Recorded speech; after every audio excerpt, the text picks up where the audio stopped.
Yeah, Jacob, it's a young team, haven't played a ton together. What does it mean to this group to get a win in the postseason?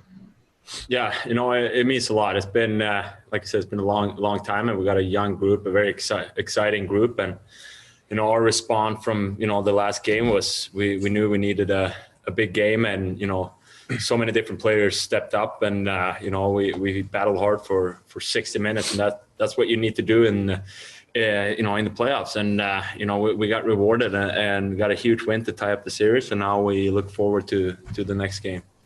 Thanks. Thank you. We'll take the next question from Donna Spencer. Donna, go ahead. This question is for Jacob, just a follow-up on Ed's. Jacob, how much more comfortable did you feel in this game too, and how much more comfortable did you think the team looked in front of you compared to game one?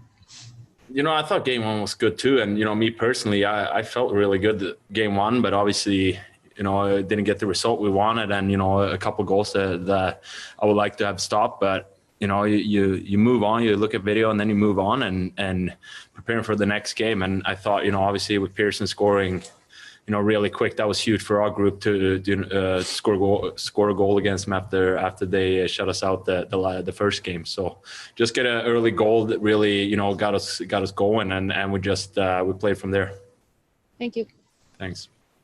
We'll take one more question upstairs before going to our callers on Zoom. Thomas Drance, go ahead.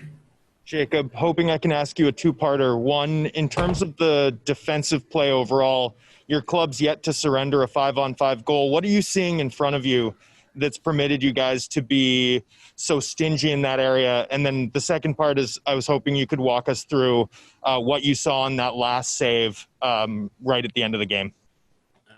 I mean, 5-on-5. I'm seeing the puck. That's what I'm doing, and the guys are doing a great job. They're battling in front of me, and they have a lot of big, tough players that goes to the net really hard, and our D and centers and forward doing a great job of boxing out and blocking shots and clearing rebounds. So I think that's the main reason for the 5-on-5 success. And last shot too, it wasn't much left on the clock, and it can't really, it's tough when you get a lot of time to think what you want to do, and I just, let it hit me in the head. Thank you. Thanks. We're going to move to our callers on Zoom. A reminder to the media to please ask one question directed to a single player. We'll start with Brennan Batchelor. Brennan, go ahead.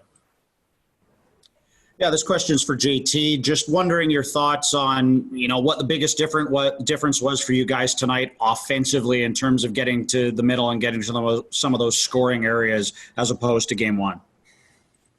I think just bearing down. I think we had good possession in the first game as well. It was just hard to get on the inside. I think them playing with a lead is a little different than them not. The ice kind of opened up a little bit for us tonight to make a couple plays. Obviously, like Marky said, Pierce scoring the first shift, I think felt really good for the team. Getting shut out in game one, we felt like crap a little bit after that because we felt like we didn't play a bad game, but had a little bit more to give. So I think that was a great start to the game. I think it's good the power play kind of started to click in the second and third period a little bit today. Just feels good overall to even the series, I think. Take the next question from Jeff Patterson. Jeff, go ahead.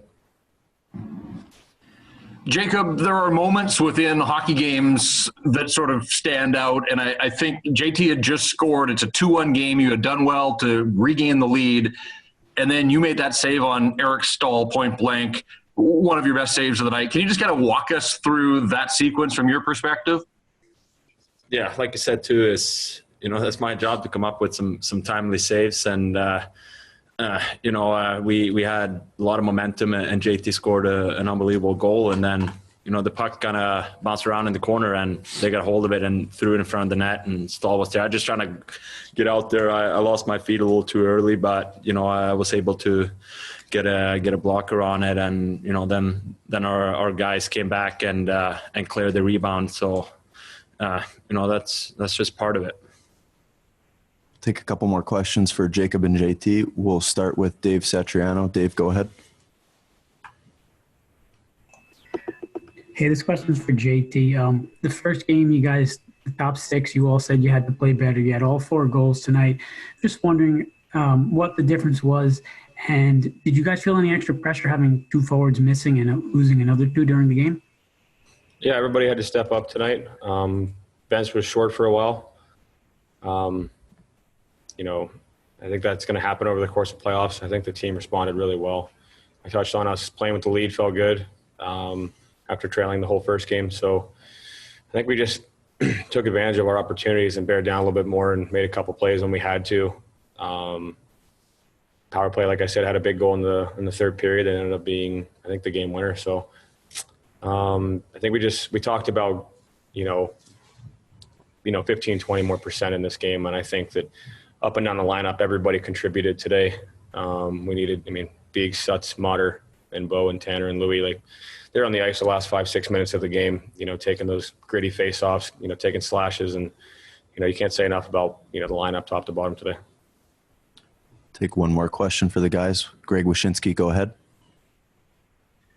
Thanks. Message. This is a question for JT. We talked earlier this year about how teams learn from adversity in the playoffs.